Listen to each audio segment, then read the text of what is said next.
I'm Emily. Welcome to Scars and Stories. If you like storytime vibes, hit subscribe and let's dive in together. A husband comes home early, a warm bag of takeout in his hand. He expects laughter, a kiss, the comfort of love. Instead, he hears it, a sound no man should ever hear in his own home. From the basement, moans, sharp, raw, unmistakable, and then her voice. Brad! The name tears through him like shrapnel. Henry Carter freezes at the door. The takeout bag crumples in his fist, grease bleeding through the paper like blood soaking through bandages. His chest ignites, his ears roar. Every instinct screams, storm down the stairs, end them both. But Henry Carter is not just a husband, he is a soldier. And soldiers do not rush into traps. They calculate, they wait, they strike when victory is certain. That night, in the suffocating silence of his truck, Henry begins a new war.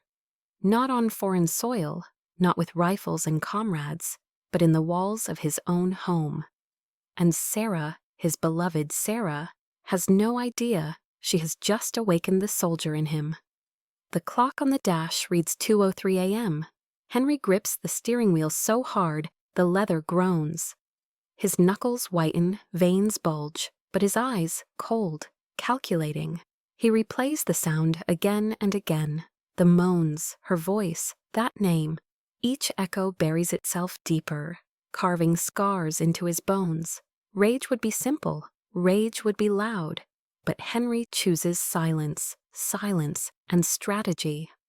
Henry's truck rolled back onto the street just before dawn. The strange car was gone. The world outside looked normal again, quiet, ordinary. But inside Henry, nothing was ordinary anymore. He unlocked the door. The house smelled faintly of detergent, and something else, something sour, hidden beneath the clean. Sarah was in the kitchen, her sleeves rolled up, a sponge in her trembling hand. She scrubbed the countertop with frantic speed, as if soap and bleach could erase sin. Her hair was tangled, her cheeks flushed. When she heard him, she startled, then forced a smile. "Oh, you're home early. I took a nap." Her voice cracked. Her eyes never quite met his. Henry set the cold takeout bag on the counter. The paper sagged, oil bleeding through like a wound. He stepped closer, slowly. Sarah stiffened. Without a word, Henry leaned down, kissed her forehead. The faint scent of another man's cologne still lingered on her skin. It made bile rise in his throat, but his face, calm, almost tender. "How was your day?" he asked softly. The question hung in the air like a loaded gun. Sarah blinked fast, forced a laugh. "Good, just quiet." Her smile didn't reach her eyes. Henry nodded, said nothing more, but his gaze, sharp, steady, watched her like a sniper through a scope. That night, Sarah slept beside him, her breath even, her face soft in the dim light. But Henry lay awake, his eyes fixed on the ceiling, his body still, his mind alive. He replayed the basement sounds, the whispers, the betrayal.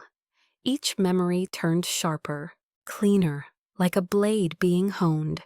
Sarah thought she was clever, thought she had hidden the truth. But Henry had seen enough in war to know one thing. Enemies always reveal themselves if you wait long enough. And Henry Carter could wait. For the next 3 days, Henry lived a double life. To Sarah, he was the same loving husband. He brought her flowers, asked about her day, smiled when she laughed. But beneath the calm, Henry was a soldier on reconnaissance. He watched the way Sarah clutched her phone too tightly, the way her eyes flickered when messages appeared, the way she urged him out the door for work a little too eagerly. Every gesture was intel. Every nervous laugh was a clue. Every stolen glance at the clock was evidence. Henry said nothing. He only observed, silent, precise, patient. At night, as Sarah drifted into peaceful sleep, Henry lay awake. He mapped her habits in his mind the way he once mapped enemy patrols. 7 a.m., she made his breakfast, kissed him goodbye. 10 a.m., she lingered too long on her phone. 2 p.m., her weekly grocery run. But the groceries never quite matched the hours she was gone. Henry's jaw tightened. Patterns, routines, weaknesses, just like war. The old Henry, the civilian, might have confronted her, but the soldier knew better. Intelligence was more valuable than rage, and Henry Carter was gathering intelligence. On the third morning, Sarah left for her usual grocery run. Henry waited. 5 minutes, 10 minutes. Then he drove to an electronics store. He bought one thing, a motion-activated camera with phone alerts. Small, silent, perfect. Back home, Henry descended into the basement, the place where his world had shattered. In the shadows, behind stacked boxes, he placed the camera, concealed, invisible, patient, just like him. When he tested the feed on his phone, the image appeared crisp, clear. The trap was ready. Now all he needed was for Sarah to walk into it. The trap didn't take long to spring. 2 days later, Henry's phone buzzed at 11:42 a.m., a notification. Motion detected, basement. Henry was at work, sitting in his truck, parked just a block away. He opened the live feed, and there she was, Sarah, descending the basement stairs in a silk blouse he had never seen before. Her hair brushed, her lips painted red. Behind her, Brad, laughing, confident, his hand already on her waist. Henry's chest tightened, but his hands were steady as stone. He tapped record. On the tiny screen, he watched the woman he had vowed to protect, the woman he had once carried through storms of life, betray him in his own house. Not in a hotel, not in secrecy, but in his home, their home. Henry didn't flinch, didn't shout. He only watched, silent, patient, recording every second. That night, Sarah served dinner like nothing had happened. Roast chicken, mashed potatoes. The smell filled the kitchen. She smiled. She asked about his day. She laughed too, easily. Henry chewed slowly, nodding as if nothing gnawed at him. But under the table, his phone buzzed with the saved recording. Evidence, unshakable, indestructible. Every laugh from Sarah sounded like a lie. Every word tasted like ash.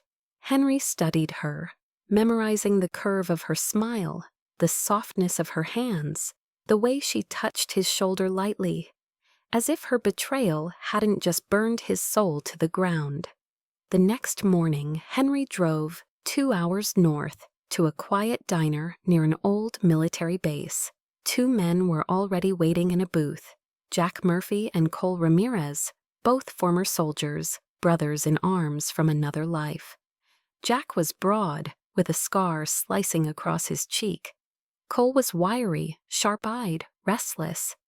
Henry slid into the booth. His voice was low. "I need your help." The men listened as Henry laid it out. The betrayal, the recordings, the rage that had burned down into cold calculation. Jack's jaw clenched. Cole cursed under his breath. Finally, Jack leaned forward. "What do you want from us, Henry?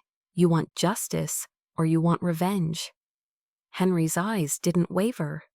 "They're the same thing." The diner was half empty, the smell of coffee and bacon heavy in the air. Outside, trucks rolled past on the highway, but inside, the booth was a war room.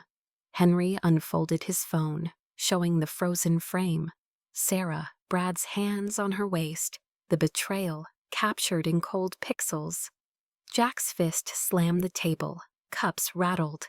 "God damn, after all you've given her." Cole leaned back, his eyes narrowing. "So what's the play, Henry? You want to confront them? Lawyer up? Burn them socially?" Henry shook his head. His voice was steady. No, confrontation gives them control. Lawyers drag this out, cost me everything. Gossip fades. I don't want noise, I want finality. Cole whistled low. Finality, that's soldier talk. Jack's scarred face softened. You're thinking of an accident. Henry met his eyes. I'm thinking of justice disguised as fate. The three men sat in silence for a long moment. Forks clattered in the distance. Someone laughed at the counter.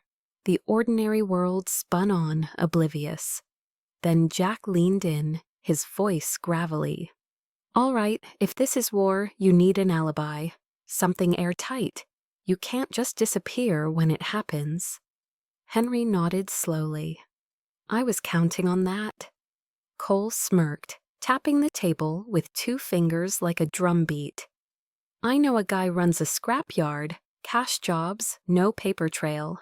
We make sure you're seen there when things go down, Jack added. And I've still got contacts on the force. Cops don't dig too deep if it looks clean. You need it to scream accident. Henry's lips curved into a thin smile. Not scream, whisper. A whisper so convincing they'll never question it. Cole leaned forward, eyes gleaming. So how do you want it done? Fire, gas leak, car crash? Henry's gaze drifted, past them toward the window streaked with morning sun. His reflection stared back, tired eyes, square jaw, the face of a man who had carried too many battles. Fire, he said at last. Fire is final. Fire devours everything. Memories, mistakes, even bodies. And insurance companies pay well for tragedy. Jack's brow furrowed. You'll need timing, precision, a trigger. Henry nodded once. I've built worse under fire. I'll build this. The week that followed was theater. To Sarah, Henry played the role of the perfect husband, steady, kind, predictable. But behind that mask, every move was calculation. Henry began gathering supplies, not in one place, not at one time. Gasoline cans purchased at different stations, never 2 on the same day. Electrical timers bought online, shipped to a friend's address. Wires, igniters, components that, to an untrained eye, meant nothing. To Henry, they meant fire. At night, in the locked shed behind the house, he worked by flashlight. Hands steady, memory sharp. The skills that once built field devices in deserts overseas, now bent toward a new mission, one far closer to home. He built slowly, meticulously.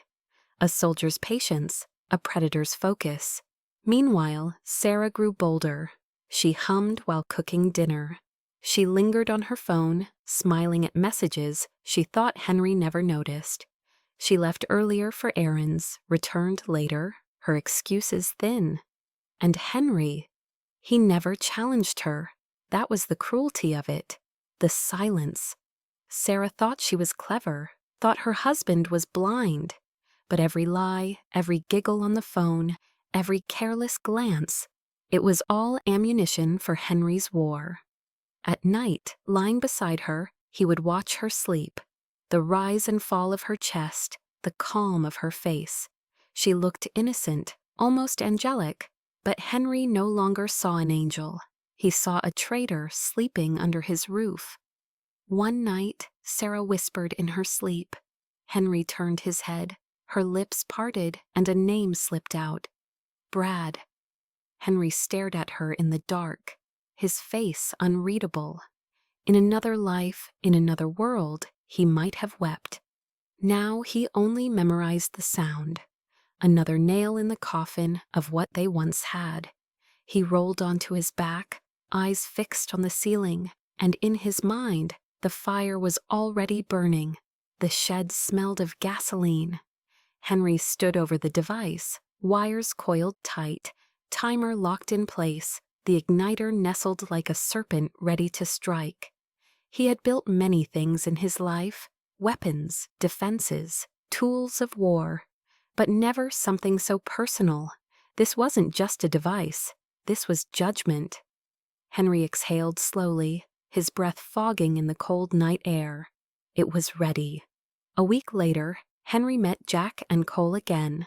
This time, not in a diner, but in Jack's garage. Tools hanging from the walls, oil stains on the floor, the smell of steel and grease in the air. Jack spoke first. "You'll need eyes on you when it happens. People who can swear. You weren't anywhere near the house." Cole grinned, tossing a wrench in his hands. "And lucky for you, I've got half the scrapyard boys willing to drink beer with you all night if you pay for the case."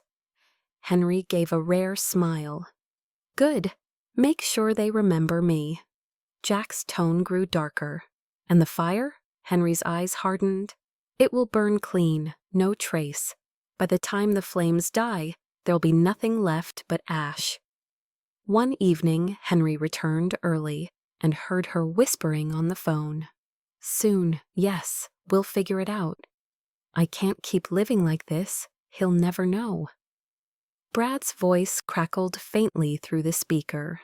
Sarah laughed softly, her tone girlish, reckless. Henry stood in the hallway, listening. His expression never changed. But inside, a storm raged. They weren't just having an affair. They were planning a future. And that meant only one thing. They had to be erased completely. The following days blurred together. Sarah grew careless, leaving her phone face up on the counter, messages flashing. Henry memorized the names, the times, the words, each one another nail in her coffin. At night, Henry perfected the timing. The device would trigger at 2:15 a.m., long after Sarah had returned from Brad's arms, fast asleep, unguarded. Jack arranged for Henry to be at the scrapyard that same night, surrounded by men and beer, laughing on camera. An alibi woven so tight no one could cut through it. Cole prepared the fallback, routes, silence, backup stories. And Henry? He rehearsed calm.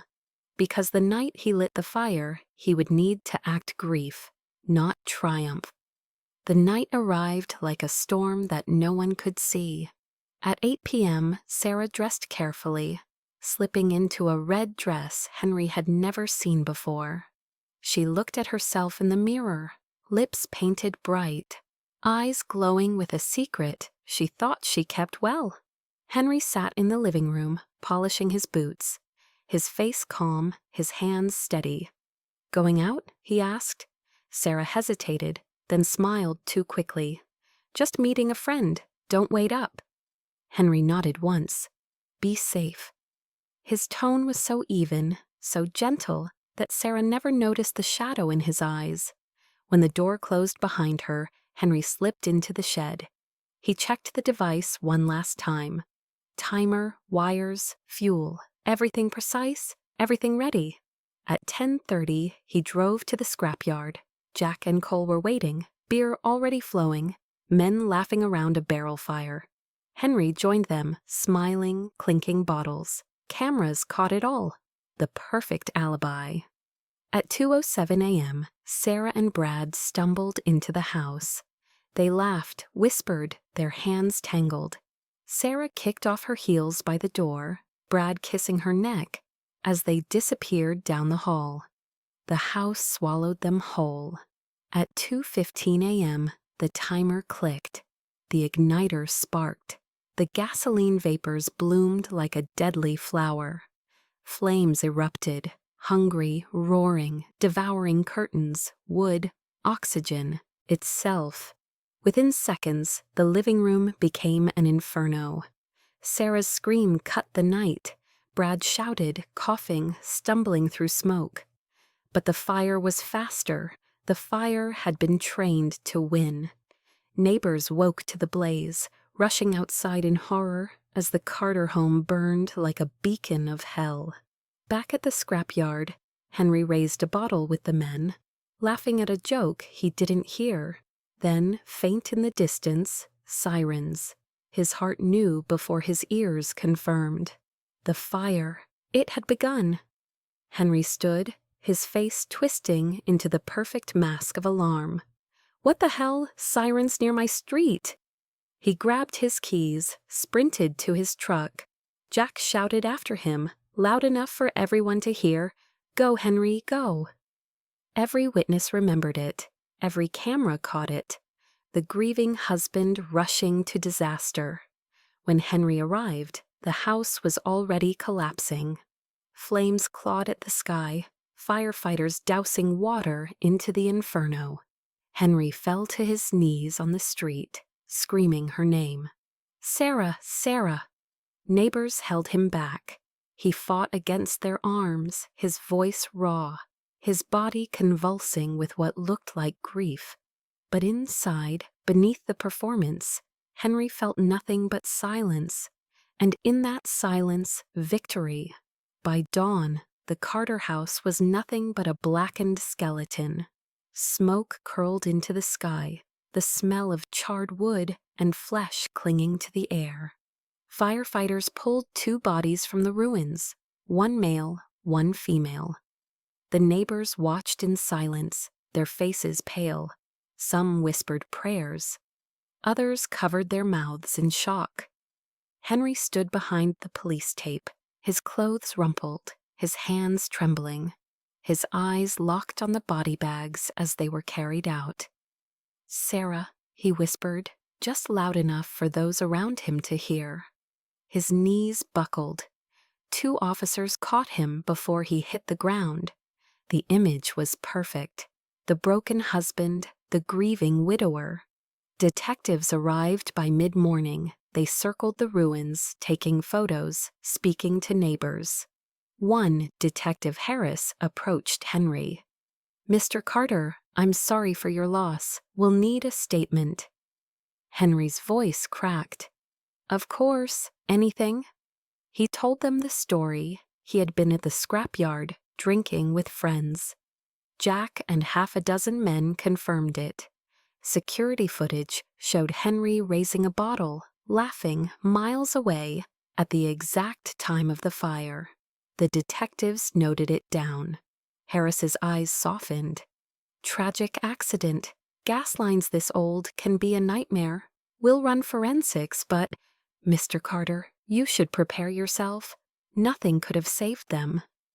Henry buried his face in his hands. His shoulders shook. The perfect performance. Inside, his mind whispered, "Nothing could have saved them, because I never intended to." Forensics teams combed the ruins for 3 days. They sifted through ash, twisted beams, the charred remains of furniture. Cameras flashed, boots crunched, voices murmured. "Detective." Harris returned with a clipboard. "Mr. Carter, the initial report shows faulty wiring near the basement fuse box. Combined with old gas lines, it's enough to cause a flash fire." Henry's lips trembled. The basement. Sarah was always afraid of that wiring. I should have fixed it. He buried his face in his hands. The performance was flawless. Still, not all the detectives were convinced. One younger officer, Detective Miller, frowned as he studied the wreckage. "Sir," he told Harris, "there are accelerant traces near the stairwell. Could be gasoline." Henry's heart thumped once, hard, but his expression never shifted. He looked up, confused, broken. "Gasoline? Sarah kept lawn tools down there. Maybe a spill?" Miller hesitated. Harris sighed. "Could be. Nothing conclusive. With this much fire damage, we'll never know for sure." The investigation stretched for weeks. Henry was interviewed again and again. Each time, his answers were steady, his grief convincing. "Where were you that night?" "At Murphy's scrapyard. Ask anyone." "What time did you leave?" "Past 2, maybe 2:30. I was drinking too much." Witnesses lined up. Cameras from the scrapyard confirmed it. Every detail wrapped tight. Finally, the fire marshal closed the file. Accidental. Case closed. Henry sat alone in his truck when he heard the news. His reflection in the rearview mirror didn't smile, didn't flinch. He only whispered, "Mission accomplished." The funerals came a week later. 2 coffins, one for Sarah, one for Brad. Though his was smaller, closed tightly, no family daring to speak. Sarah's service was crowded. Neighbors, colleagues, friends who remembered her smile, her laughter. They whispered of tragedy, of fate, of cruel accidents. Henry sat in the front row, his eyes red, his hands clasped tightly around a folded handkerchief. He wept when the pastor spoke of love. He bowed his head when the choir sang of eternal rest, every gesture rehearsed, every tear timed. Jack and Cole stood in the back, silent.